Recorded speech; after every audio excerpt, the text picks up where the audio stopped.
नमस्कार मित्रों, आगामी 15 जुलाई को रात में तकरीबन 8 बजे के आसपास जो देवगुरु बृहस्पति हैं, जिनका वर्तमान में अपनी उच्च राशि कर्क में गोचर चल रहा है, इसी कर्क राशि में गोचर करते हुए 15 जुलाई को रात में 8 बजे के आसपास वो अस्त हो जाएंगे। अगले 28 दिनों के लिए वो अस्त रहेंगे और 12 अगस्त को अर्ली मॉर्निंग 5 बजे के आसपास वो उदय हो जाएंगे। मित्रों, इसका कारण है कि जब 15 जुलाई को वो अस्त होंगे, उसके ठीक एक दिन बाद 16 जुलाई को सूर्य देव उनका कर्क राशि में गोचर होने वाला है। वो 1 माह तक चलेगा। तो सूर्य देव के प्रभाव में तकरीबन 11 डिग्री के अंदर आने पर देवगुरु बृहस्पति अस्त हो जाते हैं। सूर्य का प्रभाव है, उस वजह से वो अस्त हो जाते हैं। और इसको हम लोग आम बोलचाल की भाषा में तारा डूबना भी बोलता है। जब शुक्र अस्त होते हैं तो उसको भी हम लोग तारा डूबना ही बोलते हैं, क्योंकि दोनों शुभ ग्रह हैं।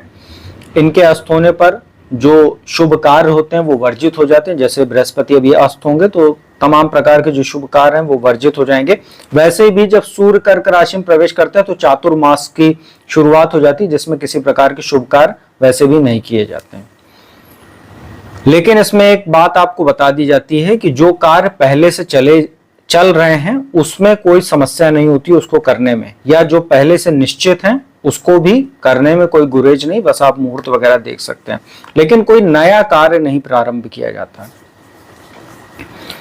तो देवगुरु बृहस्पति के बारे में आप लोगों को पता है, ये शिक्षा के कारक हैं, विवाह, संतान, साथ ही जो इनके कार्य देखे जाएं देवगुरु बृहस्पति के, तो शिक्षा से जुड़े हुए हैं, जुडिशरी से जुड़े हुए हैं।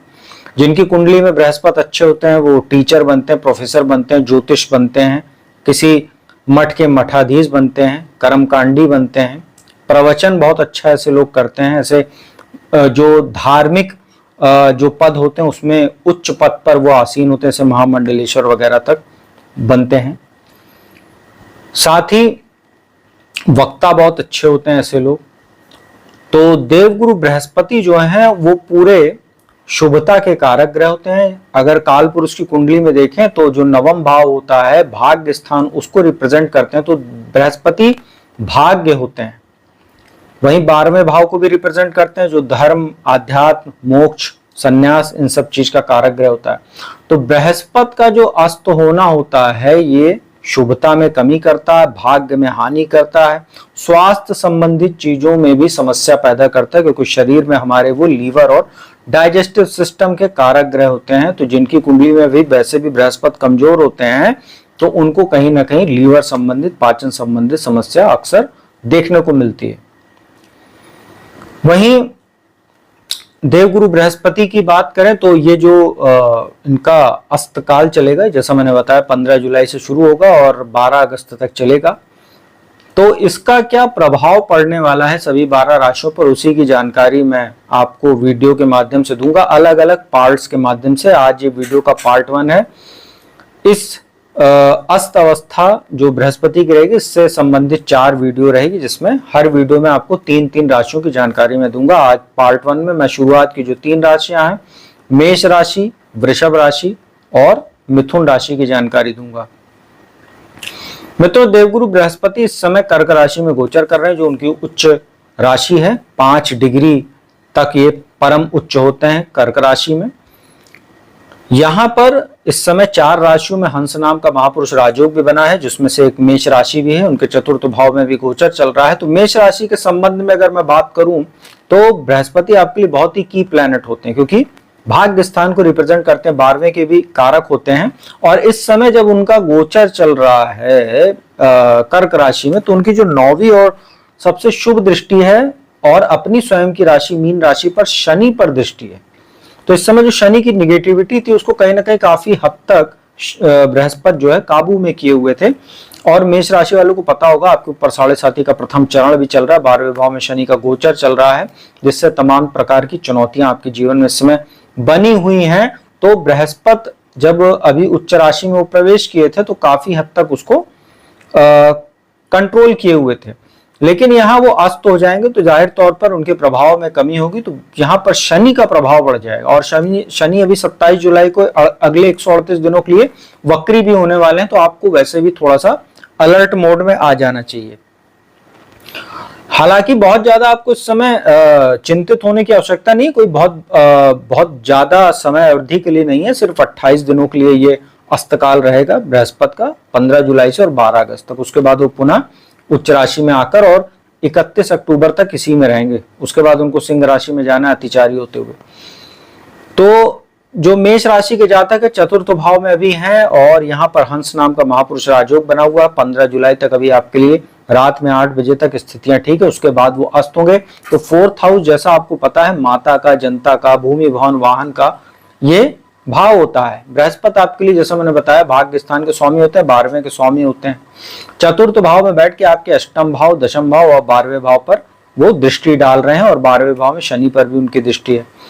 4th हाउस में 16 जुलाई को सूर्य भी आ जाएंगे और सूर्य पंचमेश होते हैं और त्रिकोण के स्वामी होकर वो आपके 4th हाउस अर्थात केंद्र स्थान में आ जाएंगे। लेकिन यहाँ एक बात आपको ये ध्यान रखना है कि सूर्य जलीय राशि में आ रहे हैं, साथ ही अपनी जो सिंह राशि है उससे द्विद्वादश के योग में भी रहेंगे।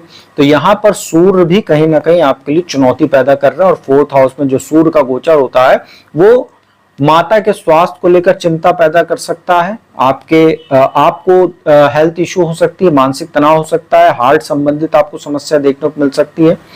बृहस्पति यहाँ अस्त रहेंगे तो आपको वैसे भी सुख साधनों में कमी करेंगे, मानसिक तनाव आपका बढ़ेगा, डिसीजन लेने में आपको दिक्कत हो सकती है, कार्यस्थल पर आपके लिए कुछ चुनौतियां आ सकती हैं। यहाँ पर आपको गाड़ी वगैरह चलाते समय भी सावधानी बरतनी होगी, साथ ही अपने पाचन का भी ध्यान रखना होगा क्योंकि अष्टम भाव पर जो बृहस्पति की दृष्टि थी उसका भी प्रभाव कम हो जाएगा। तो यहाँ पर आपके लिए चुनौती थोड़ी सी बढ़ेगी और आपको अपने खर्चों पर थोड़ा सा लगाम लगाने की आवश्यकता किसी प्रकार का अगले 28 दिनों तक अगर आप इन्वेस्टमेंट वगैरह टाल दें, बहुत आवश्यक ना हो तो ज्यादा आपके लिए बेटर रहेगा। वाहन वगैरह खरीदने से भी आपको बचना चाहिए। हालांकि सूर्य और बृहस्पति का जो योग होता है, जो युति होती है, एक राजयोग का निर्माण करती है क्योंकि सूर्य राजा है, बृहस्पति जो है वो धर्म है। तो ये एक बड़ी सात्विक स्थिति भी पैदा करती है, व्यक्ति के प्रभाव में, सामाजिक प्रभाव में, उसके मान सम्मान में जबरदस्त वृद्धि करती है। बस समस्या यहाँ पर यह है कि बृहस्पति यहाँ पर अस्त है, तो जिस प्रकार की अपेक्षित जो घटनाएं हैं या स्थितियां हैं जो हम एक्सपेक्ट करते हैं सूर्य और बृहस्पति के युति या योग से, वो यहाँ पर आपको उस प्रकार से प्राप्त नहीं होंगी। थोड़ी सी चुनौती उल्टी आपके लिए ज्यादा बढ़ जाएगी। संतान को लेकर भी यहाँ आपके लिए कुछ चिंता देखने को मिलेगी क्योंकि सूर्य पंचमेश होकर द्विद्वादश में 4th हाउस में जलीय राशि में है। तो यहाँ पर आपको एक बेचैनी भी देखने को मिलेगी, थोड़ा सा बंधा बंधा सा आप महसूस करेंगे, कार्यों में अचानक से रुकावट आ जाएगी और कार्यों में बाधा और भाग्य का जबरदस्त यहाँ पर हानि देखने को मिलेगी। मतलब जब आप सोचेंगे कि भाग्य का आपको अब सहयोग चाहिए, वहीं पर अब आपको भाग्य की दिक्कत देखने को मिलेगी। और शनि जो 12वें भाव में बैठे हैं वो अचानक से एक्टिव हो जाएंगे, उनके प्रभाव में ज्यादा वृद्धि होने से अचानक खर्चे आपके बढ़ सकते हैं, बेफिजूल का आपको ट्रैवल करना पड़ सकता है, कोई आपका लीगल मामला था उसकी वजह से आपके सामने से अचानक चुनौती आ सकती है, किसी वाद विवाद में आपके उसकी वजह से आपको दिक्कत हो सकती है, आपको हेल्थ इशू, आंखों में दिक्कत हो सकती है। 12वें भाव में बृहस्पति शनि है, उनकी भी दृष्टि आपके 6ठे भाव पर है, तो आपको अपने पाचन का बहुत ध्यान रखना है, नहीं तो ये जो समय काल है वो आपके लिए दिक्कत कर सकता है। और मेष राशि के वो जातक जिनकी बाय बर्थ कुंडली में बृहस्पति कमजोर है या राहु से युति या दृष्ट है, उनके लिए ये कहीं ना कहीं और ज्यादा चुनौतियां बढ़ाने वाला होगा। अगर कोई अंतरदशा वगैरह भी बृहस्पति की चल रही होगी, बृहस्पति नीच राशि मकर में होंगे या कमजोर होंगे या अशुभ ग्रहों से दृष्ट होंगे या चांडाल वगैरह दोष में होंगे, तो आपके लिए डाइजेशन से संबंधित या लीवर से संबंधित कोई बीमारी भी आपको हो सकती है। तो मेष राशि के जो जातक हैं उनके लिए यहाँ पर अगला 28 दिन भाग्य से संबंधित और हेल्थ इशू को लेकर बड़ी चिंता बढ़ने वाली है। अब दूसरी राशि इस वीडियो की बात करते हैं, वह वृषभ राशि। आपके 3रे भाव में गोचर चल रहा है और बृहस्पति आपके लिए लाभ स्थान के स्वामी बनते हैं 11th हाउस के, लेकिन अष्टम भाव के भी स्वामी बनते हैं और गोचर इनका 3rd हाउस में चल रहा है और 7वें भाव पर, 9वें भाव पर और 11th हाउस पर दृष्टि, जहां पर 11th हाउस पर शनि के ऊपर भी बृहस्पति की दृष्टि है। 3रे भाव में सूर्य आ जाएंगे आपके चतुर्थेश होकर। सूर्य के लिए वो जगह अच्छी होती, थर्ड हाउस में बृहस्पति तो अस्त हो जाएंगे, लेकिन सूर्य आपको यहाँ पर बल देते रहेंगे। तो बृहस्पति जहां आपके एक और आत्मविश्वास में थोड़ा सा कमी करेंगे, लाभ में कमी करेंगे, वहीं सूर्य आपको यहाँ पर बल देंगे। आपको बस ये ध्यान रखना है कि बहुत ज्यादा एक्स्ट्रा एफर्ट, बहुत ज्यादा पराक्रम दिखाने से इस समय बचना चाहिए, धैर्य धारण करना चाहिए। जो स्थितियां आपके लिए बनी हुई है उसी को फॉलो कीजिए, बहुत ज्यादा चेंज नहीं करने की आवश्यकता इस समय आपको है, क्योंकि बृहस्पति यहाँ कमजोर स्थिति में हो जाएंगे थर्ड हाउस में। तो यहाँ पर सूर्य आपको बल देते रहेंगे, सूर्य चतुर्थेश होते हैं। तो इस समय आपका जो बहुत ज्यादा एफर्ट होगा अपनी सुख साधनों को, या कहीं ना कहीं कोई प्रॉपर्टी वगैरह या वाहन वगैरह खरीदने में आपका ज्यादा मन लगेगा और उसी में ज्यादा आपका एफर्ट जाएगा। तो इसमें आपको कहीं ना कहीं थोड़ा सा काबू रखना चाहिए अपनी इच्छाओं को। बृहस्पति सप्तम भाव पर दृष्टि डाल रहे थे तो ठीक थी स्थिति, अब थोड़ा सा वैवाहिक जीवन में कुछ दिक्कतें आपको देखने को मिल सकती हैं। उसका कारण है कि यहाँ पर जब बृहस्पति अस्त हो रहे हैं तो उनकी दृष्टि भी थोड़ी सी कमजोर हो जाएगी, तो उसका प्रभाव कम हो जाएगा। बिजनेस में भी आपको अचानक थोड़ा सा अप्स एंड डाउन्स देखने को मिल सकता है। सूर्य के साथ बृहस्पति की दृष्टि भाग्य स्थान पर है, बृहस्पति की दृष्टि का तो प्रभाव कम होगा, लेकिन सूर्य की दृष्टि भाग्य स्थान पर पड़ने से पिता के साथ आपके अच्छे सहयोग रहेंगे, पिता की ओर से आपको सपोर्ट यहाँ पर लगातार मिलता रहेगा। और धर्म कर्म में आप इस समय अगर अपना मन लगाए रहें, क्योंकि बृहस्पति जब अस्त होते हैं तो व्यक्ति का धर्म कर्म से, धार्मिक कृत्यों से, पूजा पाठ से मन हट जाता है और अननेसेसरी चीजों में मन लगता है। तो यहाँ पर सूर्य का दशम भाग्य स्थान पर दृष्टि डालना बृहस्पति के साथ ये एक अच्छा साइन है आपके लिए। मन आप पूजा पाठ में लगाते रहिए, पिता का सम्मान कीजिए, पिता का बढ़िया सहयोग आपको मिलता रहेगा। और शिक्षा के लिए भी अच्छा समय आपके लिए कह सकते हैं, उच्च शिक्षा वगैरह के लिए सूर्य आपको यहाँ पर फायदा देते रहेंगे। और बृहस्पति की एक जो लाभ स्थान पर दृष्टि है, तो यहाँ पर शनि वैसे भी लाभ स्थान में अच्छा ही फल देते हैं शनि, तो ये आपके लिए कोई बहुत चिंता वाली बात नहीं। शनि से जुड़ा लाभ आपको यहाँ पर होता रहेगा। तो वृषभ राशि के जातकों के लिए अगर देखा जाए तो बृहस्पति तो अस्त हो रहे हैं, लेकिन सूर्य तीसरे भाव में आकर आपके लिए बल प्रदान करेंगे। और ये बृहस्पति का अस्त काल आपके लिए खराब ना होकर काफी ठीक ठाक ही रहेगा। बहुत बेटर तो नहीं कहेंगे, अवस्था तो कुछ तो निगेटिव देंगे, लेकिन कुछ राशियों की अपेक्षा आपके लिए काफी बेटर रहेगा। अब इस वीडियो की अंतिम राशि की बात कर लेते हैं, वो है मिथुन राशि। आपके लिए बृहस्पति दो केंद्र के स्वामी बनते हैं, 7th हाउस और 10th हाउस के। 10th हाउस में ही दशम भाव में आपके शनि का गोचर भी चल रहा है। बृहस्पति आपके 2nd हाउस में गोचर कर रहे हैं, वाणी का स्थान है, कारक स्थान है उनका। यहां से बैठकर वो आपके 6ठे भाव को, अष्टम भाव को, दशम भाव को प्रभावित कर रहा है। सूर्य यहां पर आने वाले हैं 16 जुलाई को 2nd हाउस में। वाणी आपकी थोड़ी सी कटुतापूर्ण हो सकती है, बहुत ज्यादा सत्य बोलेंगे आप, क्योंकि बृहस्पति तो वैसे ही धर्म और सत्य के कारक होते हैं, अस्त जरूर है। सूर्य यहां पर आकर, यहां पर जब सूर्य और बृहस्पति की युति होगी, ओवर कॉन्फिडेंस के शिकार आप होंगे। कभी कभी आपको ऐसा लगेगा कि जो आप बोल रहे हैं वही सही है, इसकी वजह से आप कभी कभी आप अपने बनते काम बिगाड़ लेंगे। आपको अपनी आंखों का ध्यान रखना है और वाणी का बड़ा संतुलित इस्तेमाल करना है। जो मिथुन राशि के जातक, अगर वाणी का इस्तेमाल आपने संतुलित रूप से नहीं किया तो आप कई चीजों को खराब कर लेंगे।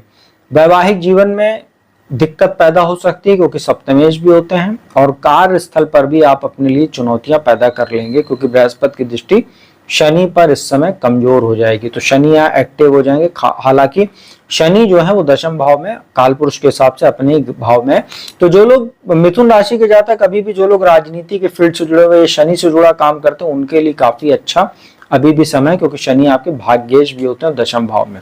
तो बृहस्पति के लिए देखें तो यहाँ पर आपको अपने वाणी का बहुत ध्यान रखना है। बिजनेस में जैसा चल रहा है स्थिति वैसे चलने दीजिए, बहुत ज्यादा कोई इन्वेस्टमेंट करना या बड़े बदलाव की ओर इस समय आपको नहीं बढ़ना चाहिए। 12 अगस्त के बाद से आप स्थितियां जब आपके फेवर में होने लगेंगी तब आप उसको करिएगा। 2nd हाउस में बृहस्पति हैं, उनकी दृष्टि कमजोर हो जाएगी 6ठे भाव पर, तो यहाँ पर आपको अपने हेल्थ का भी ध्यान रखना होगा। हेल्थ पर आपकी सेविंग्स प्रभावित हो सकती है, या परिवार में किसी की हेल्थ प्रभावित हो सकती है, उस पर आपकी सेविंग खर्चा हो सकती है। परिवार में अभी भी कोई मांगलिक वगैरह कार्यक्रम अगर हो रहा है या होने की संभावना है, वैसे तो चातुर्मास में होता नहीं कोई नया काम, या कोई पहले से एक्सपेक्टेड है या पहले से डिसाइडेड है, तो उस पर आपका कुछ धन खर्चा हो सकता है। शिक्षा पर धन खर्चा हो सकता है किसी का, परिवार में किसी बच्चे पर या किसी और को लेकर। और आपको अपने हेल्थ का ध्यान रखना है, क्योंकि अष्टम भाव पर भी दृष्टि कमजोर रहेगी, तो अपने पाचन का ध्यान रखिएगा। सूर्य की दृष्टि अष्टम भाव पर, तो अपने हड्डियों का, अपने नसों का और सिर दर्द, माइग्रेन जैसी दिक्कतें आपको यहाँ पर, या आंखों में दिक्कत हो सकती है, इसका आपको ध्यान रखना होगा। तो मिथुन राशि के जो जातक हैं, अगर ओवरऑल देखा जाए तो आपके लिए यहाँ पर अपने वाणी को बहुत संतुलित करके चलना है, तो स्थितियां उतनी खराब नहीं होंगी। नहीं तो फिर कुछ स्थितियां आपके लिए हिसाब से नहीं चलेंगी, जैसा आप सोच रहे थे कि जो आप बोल रहे हैं वही सही है।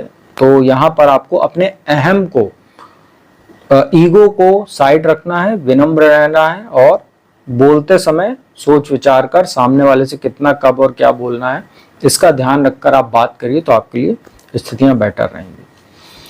तो मित्रों, यह थी शुरुआत की 3 राशियां, उनके ऊपर बृहस्पति के अस्तकाल का क्या प्रभाव पड़ेगा उसकी मैंने जानकारी दी। उपाय बता देता हूं। बृहस्पति का उपाय, सूर्य को प्रतिदिन स्टील या तांबे के लोटे में जल भरकर सूर्य को अर्घ दीजिए, उसमें चुटकी भर हल्दी डाल लीजिए। ओम घृणी सूर्याय नमः इस मंत्र का जाप करते हुए सूर्य को जल दीजिए। जिनकी कुंडलियों में बृहस्पति की प्लैनेट है, उनको पुखराज या जो है उसका उपरत्न धारण करना चाहिए, टोपाज वगैरह। या अगर नहीं आपकी कुंडली में सपोर्टिव है बृहस्पति, तब भी आप बृहस्पति के शुभ उपायों को प्राप्त करने के लिए अपनी तर्जनी उंगली, जो राइट हैंड की तर्जनी उंगली है, अगर आप सक्षम हैं, फाइनेंशियली आप सक्षम हैं, तो आप एक सोने का छल्ला अपनी तर्जनी उंगली में भी धारण कर सकते हैं किसी बृहस्पतिवार को। यह भी बृहस्पति के शुभत्व को बढ़ाने में मदद करता है। बृहस्पतिवार को पीला वस्त्र आप धारण कर सकते हैं, या पीली वस्तुओं का दान कर सकते हैं, जैसे पीला फल, पीली चने की दाल हो गई, या पीले वस्त्र में इन सब चीजों को बांधकर किसी जरूरतमंद या मंदिर में आप दान कर सकते हैं। केले के वृक्ष में, उसकी जड़ में जल अर्पित करें बृहस्पतिवार को। विष्णु सहस्त्र नाम का पाठ करें, तो ये आप लोगों के लिए काफी बेटर फल देने वाला रहेगा। और सात्विकता अपनाएं, अनैतिक चीजों से दूर रहें, धर्म कर्म में अपना मन लगाएं, क्योंकि बृहस्पति जब अस्त होते हैं तो व्यक्ति भोग में ज्यादा मन लगाता है और धार्मिक चीजों से दूर हो जाता है, तो इसका आप ध्यान रखिएगा। तो मित्रों, उम्मीद करता हूँ वीडियो आपको अच्छी लगी होगी। वीडियो अच्छी लगी तो उसको लाइक, कमेंट, शेयर कीजिए। कुंडली विश्लेषण के लिए मेरा नंबर डिस्क्रिप्शन स्क्रीन पर उपलब्ध है, उस पर संपर्क कीजिए, अपॉइंटमेंट लीजिए। कुंडली विश्लेषण का लाभ देश दुनिया के किसी भी कोने से आप मेरे द्वारा प्राप्त कर सकते हो। तो अब मैं अपने वाणी को विराम देता हूँ। अगले पार्ट 2 में मैं आपको कर्क, सिंह और कन्या राशि के लिए कैसा रहेगा बृहस्पति का अस्तकाल, उसकी जानकारी लेकर उपस्थित होंगे। तब तक के लिए ओम नमः